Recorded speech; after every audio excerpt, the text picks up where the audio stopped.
Thank you for your interest in these incredible machines. They have supported us in war and peace. Let us remember those heroic crews too. The Curtiss SB2C Helldiver, also known as the A-25 Shrike, is a dive bomber developed by Curtiss-Wright during World War II. As a carrier-based bomber with the United States Navy, in Pacific theaters, it supplemented and replaced the Douglas SBD Dauntless. A few survivors are extant.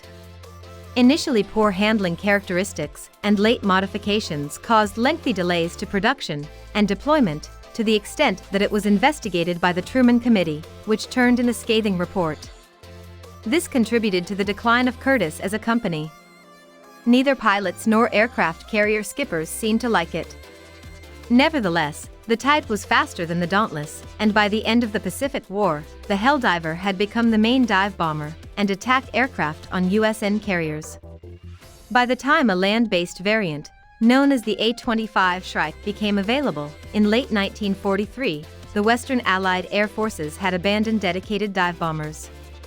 A majority of A-25s delivered to the U.S. Army Air Forces were transferred to the U.S. Marine Corps, which used the type only in one-side campaign and non-combat roles.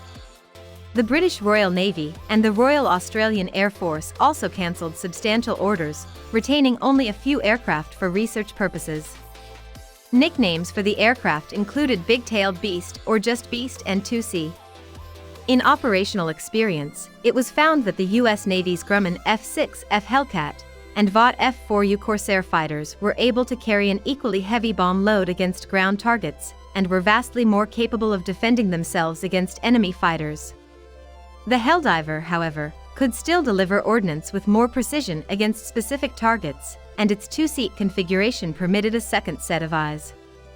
A Helldiver also has a significant advantage in range over a fighter while carrying a bomb load, which is extremely important in naval operations. The advent of air-to-ground rockets ensured that the SB2C was the last purpose-built dive bomber produced. Rockets allowed precision attack against surface naval and land targets, while avoiding the stresses of near-vertical dives and the demanding performance requirements that they placed on dive bombers. The SB2C remained in active post-war service in active-duty U.S. Navy squadrons until 1947, and in Naval Reserve Aviation units until 1950. Surplus aircraft were sold to the naval air forces of France, Italy, Greece, Portugal, and Thailand. Greek SB2Cs served in combat in the Greek Civil War with additional machine guns mounted in wing pods. French SB2Cs flew in the First Indochina War from 1951 to 1954.